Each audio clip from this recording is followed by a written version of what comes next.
What's up, guys? Welcome to the Peer Review Podcast. My name is Caleb Davis, and I'm your host. It's Super Bowl Sunday, and I'm here mourning the Lions season. You see, I got on my Lions jersey. I'm getting ready to head out to a Super Bowl party. I've been doing homework all day up until now, and I thought, what day better than Super Bowl Sunday to come out and give my late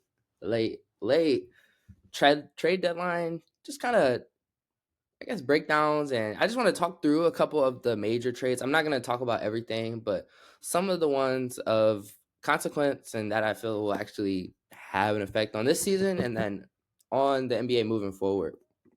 So before we dive in, make sure to like, comment, and subscribe if you haven't already. Also follow me on X at CalebCD and on TikTok at Peer Review Podcast to stay up to date and stay updated on all things NBA. So my major trade thoughts, and I'm not even gonna start this one off with I'm just gonna talk through the trades as we go, so you hear about them as we go. But I'm gonna start with the Warriors acquiring Jimmy Butler, and I'm only gonna touch on the Warriors and Heat in this trade, and the Heat very briefly because I don't think they're gonna have a super stellar season, and they're gonna be good. They're gonna be a playoff team, but I don't have high hopes for them. But as for the Warriors, well, the trade in general, the Heat got Wiggins and a protected first, essentially, in this trade. And the Warriors got Jimmy Butler. Now, the haul that they got for him was a little underwhelming, I will say. Wiggins is a really good 3-and-D player. The protected first, like that's cool. You might get a pick in the late first round, mid first round, like that's cool. But it wasn't as much as you'd like for Jimmy Butler. But on the Warriors side, the big thing for them is they held on to Kuminga, and that was the big asking price. And like every deal that you heard around the league involving the Warriors, like was whether or not they'd be willing to give up on him and move on from him. But I think that kind of makes things weird in this situation. Like it makes his timeline with the Warriors a little weird. Like I'm not sure because they paid Jimmy that extension, and you have Draymond on the books. I'm not sure if they eventually plan to move off of him to bring in more star talent. But he kind of slots as a six man with this group, unless you eventually move Draymond to the bench because you have two forwards who do what they don't do. They don't. None of them play the same. I guess Jimmy and Kaminga to an extent, but they don't play the same. So, but you have three forwards that all can't really. They aren't plus level shooters. You can't like. There's no really lineup figuration. Like Jimmy, I guess you put him out there as a two sometimes with lineups if you have Steph, Kaminga. It's possible. Don't get me wrong, but a lot of his minutes are gonna go to Jimmy and Draymond, and that just kind of again it hurts his development and it kind of stunts his growth as a player moving forward. And that's kind of been the one issue I've had with the Warriors keeping on to Kaminga this long. Like they're not giving him the fair opportunity as a young player to grow and develop because imagine you send him to the Nets where he can just take a bunch of shots and get reps and develop. Like with the Warriors, it's a high pressure situation. They're expected to win.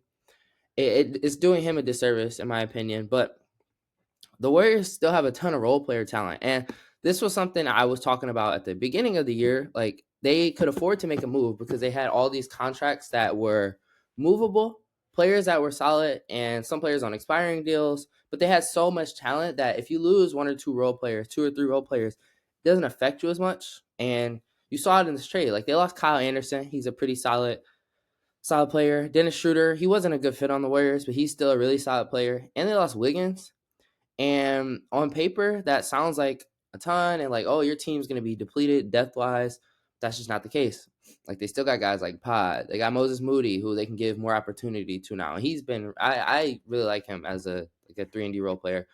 They still have they had those two rookie centers. I don't know if they're rookies, but they're newish that they've been playing a lot. They still got Gary Payton II. Like they still have role players. They got Buddy Hield, and they're still pretty talented, and it's still a good fit along that core. But the biggest thing is Jimmy's fit alongside Curry. I saw people talking about it negatively, and I don't think there's going to be a hard fit between the two because Jimmy can play in the Warriors system. He's a smart player. He likes to move the ball around. The first thing that I think Jimmy kind of allows for them, though, is he just is another plus level shot creator. When Curry sits, like you saw this in yesterday's game against the Bulls. When Curry sits, Jimmy is an elite shot creator. He can get you buckets. He can get downhill. He can create his own shot. He can play out of the post. And it just gives them another look that they haven't had outside of Curry in the past couple of years. Like since maybe even like Jordan Poole, you haven't really had another player who can really create their own shot. Jimmy's a player who likes to get downhill as well. He likes to get to the hoop. He draws fouls. And you saw that last night again. He had like 13 free throws. And the Warriors really haven't, like, Wiggins was the only guy who really liked to get downhill, and that was a bit inconsistent. So Jimmy's just levels ahead of him when it comes to those specific talent aspects. And he just provides something that they haven't had in so long. And like Curry said, he's like the exact opposite player of me. And like I agree to an extent, but I think that's a pretty good representation of like what Jimmy represents in this Warrior system that they haven't had.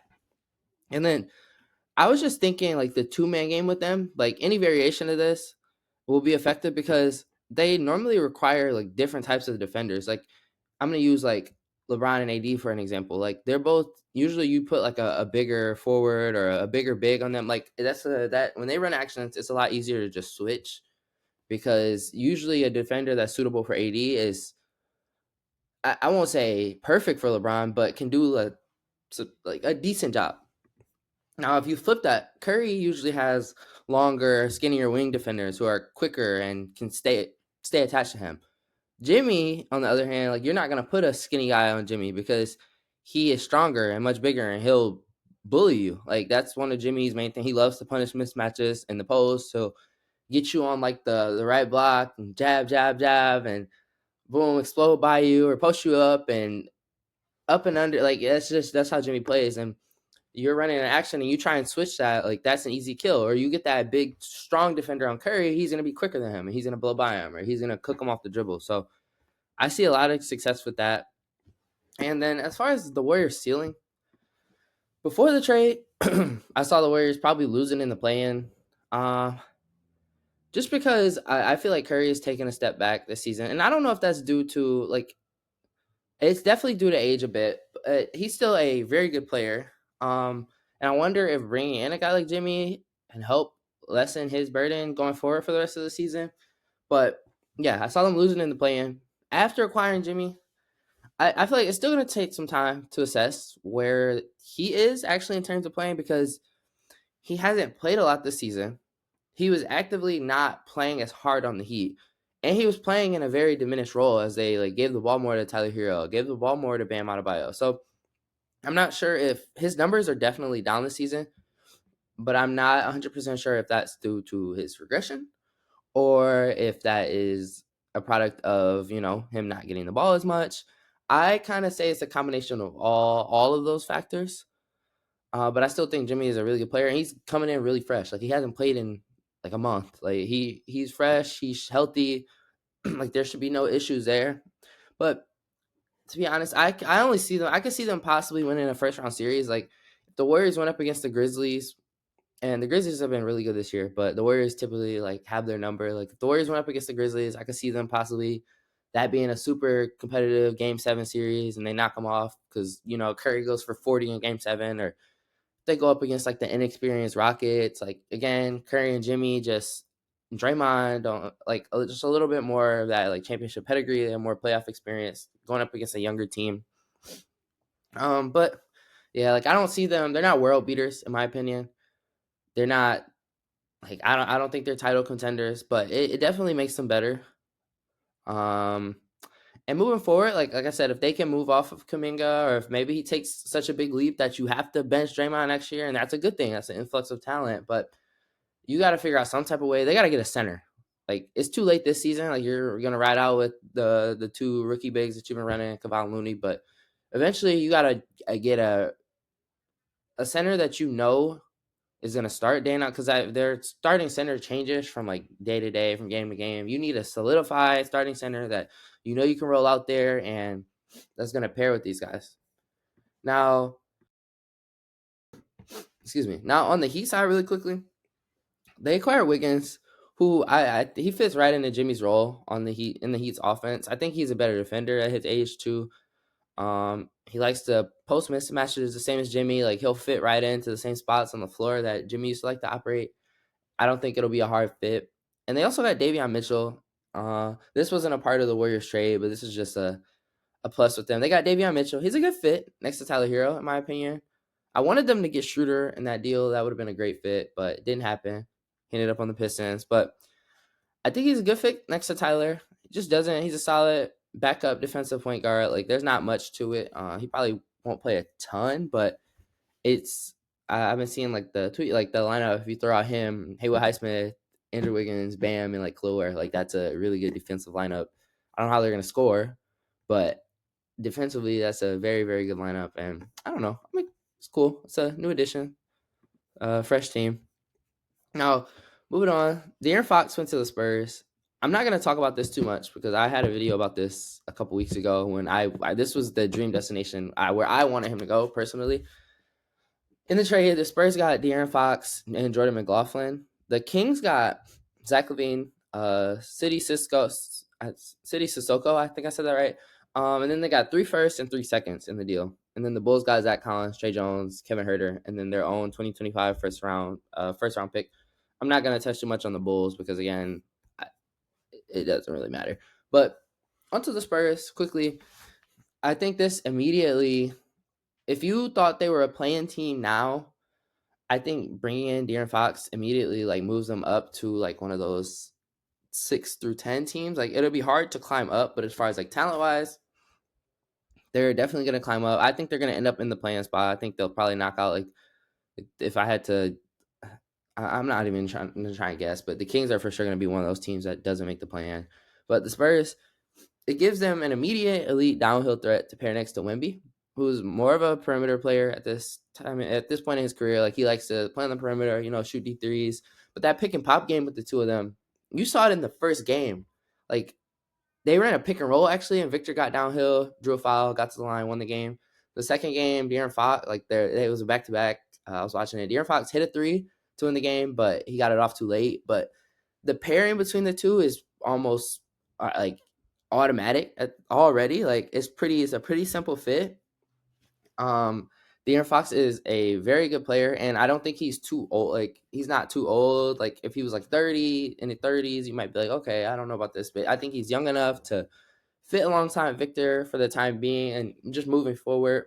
And he's hitting like the prime of his career. He's just a very solid point guard, and I don't think he got the attention he deserved in Sacramento because he was on a losing team for so many years, and I think this is gonna kind of elevate his status amongst guards in the NBA moving forward because you're gonna be on a premier team next to the face of the league moving forward. So it's just a great pairing, and I think he's gonna take a step forward defensively, whereas as a point of attack defender because you have this elite shot blocker playing behind you. So it's a little easier to play up on the ball, press up, because if you mess up, you have help on the backside. Whereas in Sacramento, Domantas Sabonis was not a rim protector. You had no rim protector. So it just his job was a lot harder. And he was the focal point of their offense. On the Spurs, he's second fiddle to Victor. So he can kind of take a step back and focus his efforts a little bit more on defense. And the Spurs kept their rookie Castle, who I really really like. I think he's a really good player. I think he's gonna be a really good player, and I can't wait to see him and Fox paired defensively as the Spurs backcourt of the future. They're both very good point of attack defenders, both very good perimeter defenders. Castle's a little bit bigger than Fox, so it'll work if you have like that 1-2 pairing.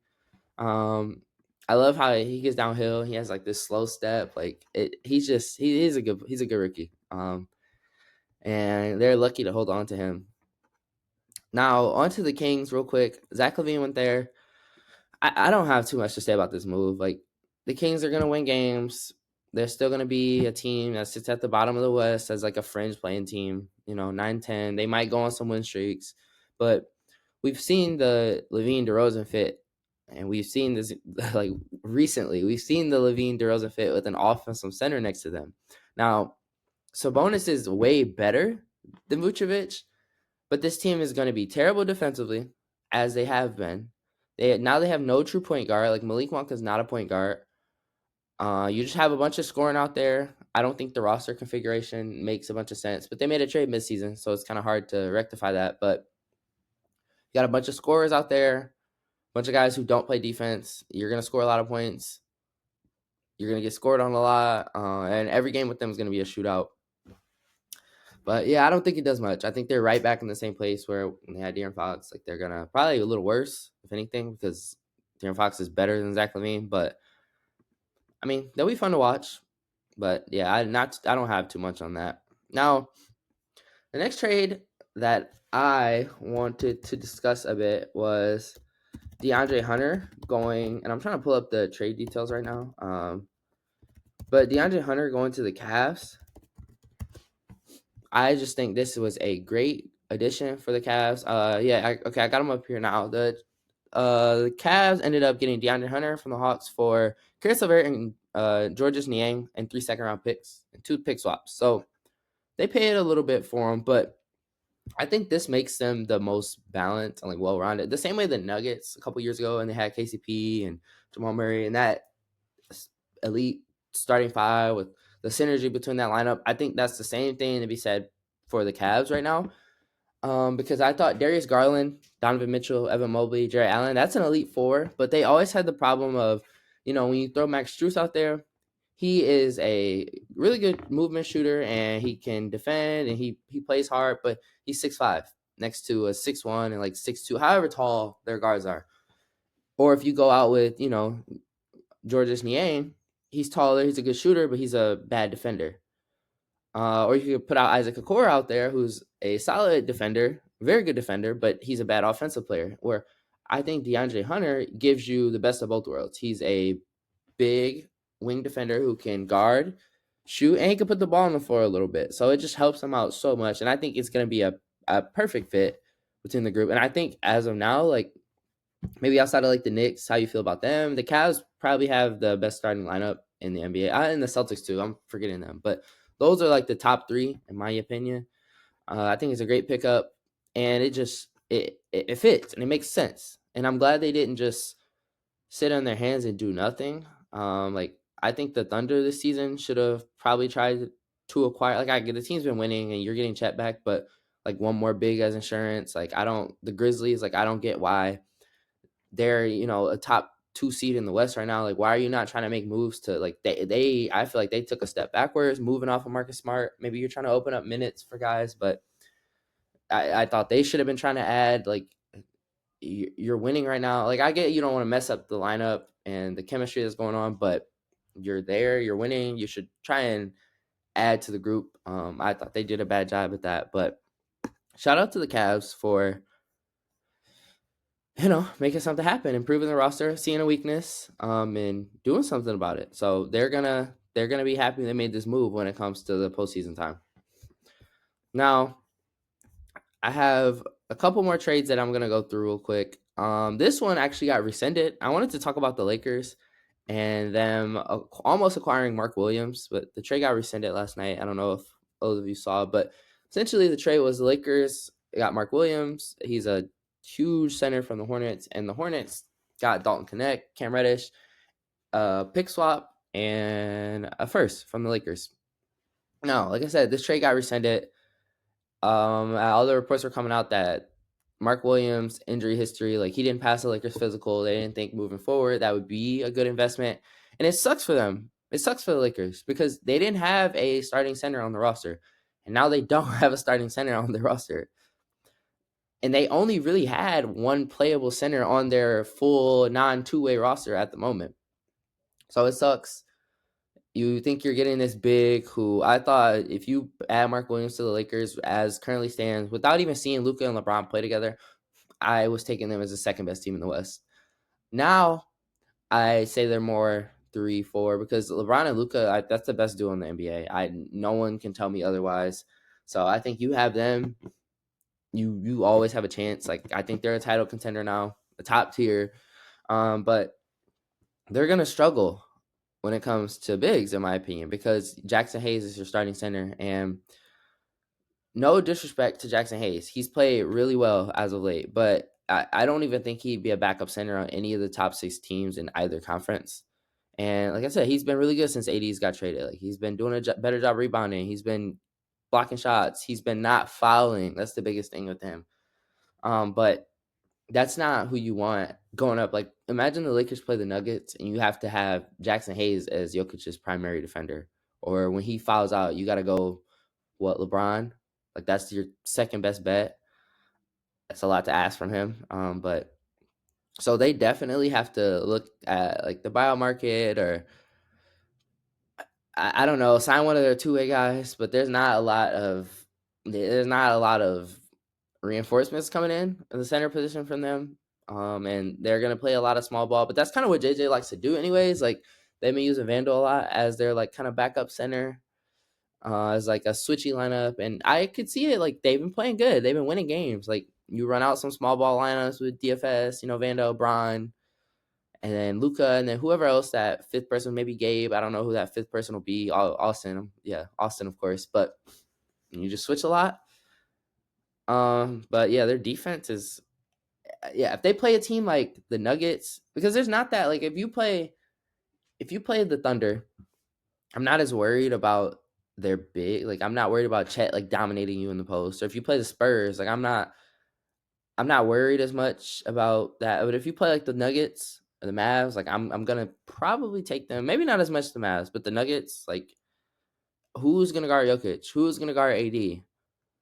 Those are the two premier bigs in the West. Like, you don't really, so that's it's a little scary for them. But I'm so excited to see how this team looks moving forward. And I would have loved to see them acquire a center and capitalize on this season. Even though, like, yeah, I'm not like expecting them to win the title this year. Um, but it would be nice to have a roster that, it gives you the chance to do so. Especially because each year LeBron goes up in age. Like, you never know. Like, I don't think he's gonna ever fall off, but you never know, and you're taking a risk. So yeah, that's why I kind of think you need to capitalize when you have the opportunity. But I have two more trades I'm gonna quickly go through before I get out of here. The Raptors got acquired Brandon Ingram. The trade details: the Pelicans got Bruce Brown, Kelly Olynyk, a first and a second, and the Raptors got Brandon Ingram. I I don't think this trade does much for them. They'll be a better team next year, less injuries hopefully, but I just don't love the lineup configuration. Um, if you consider, like, with this Ingram trade, their top three guys are RJ Barrett, Brandon Ingram, and Scotty Barnes. Like, that three-man pairing, like, RJ Barrett and Brandon Ingram are not like elite perimeter defenders or really even good perimeter defenders. Scotty Barnes he's not a great foot speed guy, but he's a really good help defender. He's a good like one-on-one defender. He can hold his own. He's used as more of like a power forward, bigger wings, and it's all around. But the biggest thing with them is the offense. Like, the shooting isn't great. Like, if the three of them, Scotty Barnes is shooting 27% from three this season. RJ Barrett is a little better. So around closer to average at 34.9%. And Brandon Ingram, he's the best of the bunch with at 37.4%. And he's up to his 3-point volume this season, but none of them are like elite shooters out of the three. None of them are like elite defenders. Scotty Barnes has the potential to become one, and I also just it's a weird configuration now, because now you have four really good like wings basically, because Grady Dick has taken a sizable leap this season, and in my opinion, he fits better alongside Scotty Barnes and Brandon Ingram because of his like two-way abilities, because of his shooting especially. So, do you move RJ Barrett? Do you try and get like a point guard instead of Emmanuel quickly? I don't know. I don't really know. I think that it's a weird team. And I really think their ceiling depends on Scotty Barnes taking a leap, similar to like Evan Mobley this year, or Cade. And he really has to start to push himself into those ascending superstar conversations. So none of this really matters if he doesn't improve, and if he stays around this level. Like, if he doesn't hit and start to improve as people are expecting, like, it won't really even matter in the long run. But yeah, it's all really relying on Scotty Barnes and what type of leap he takes moving forward, in my opinion. Now, the last trade I wanted to talk about really quick, and the Bucks are actually playing right now, and Kyle Kuzma is playing pretty well. So this looks a little asinine, what I'm about to say, but the Bucks received Kyle Kuzma, Jericho Sims, and a second-round pick. The Wizards received Chris Middleton, AJ Johnson, and a 2028 first-round pick from the Bucks. And to start, I don't really fully understand this trade. I don't really like this trade, to be honest. Like, Chris Middleton has one, he's won you guys a championship. He's provided much needed scoring, ball handling, and shot creation off the bench because outside of Dame and Giannis, you don't have any guys who are creating their own shots, are can dribble the ball really, like shot creation, playmaking. You don't really have that off the bench. And I get his numbers have been down, but he's also working his way back from injury. Like he just had double foot surgery, I'm pretty sure. Like it takes time. And I get he may never reach his prime form again, but quite literally last season, he was carrying the Bucks while Dame and Giannis were hurt. And he almost won that series against the Pacers single-handedly. And like moving on from him to Kuzma, like their numbers are very similar this season. Kuzma is arguably having the worst season of his career on both sides of the ball. He's shooting 28% from three, and you're trying to pair him next to Giannis. And I get you're trying to go younger. He's probably a better defender. That's about it. Like he's a better athlete, yeah, probably better rebounder than Chris Middleton. But you had Chris Middleton coming off the bench anyways, and I guess you don't want that big contract coming off the bench. But I'm just trying to understand how it's gonna look having a two not like bad shooting forwards out there. And I get Kuzma shoots a lot. Like like I'm trying, how do I explain this? Like Kuzma is a bad shooter, but he will shoot and he can heat up, so like teams still account for him.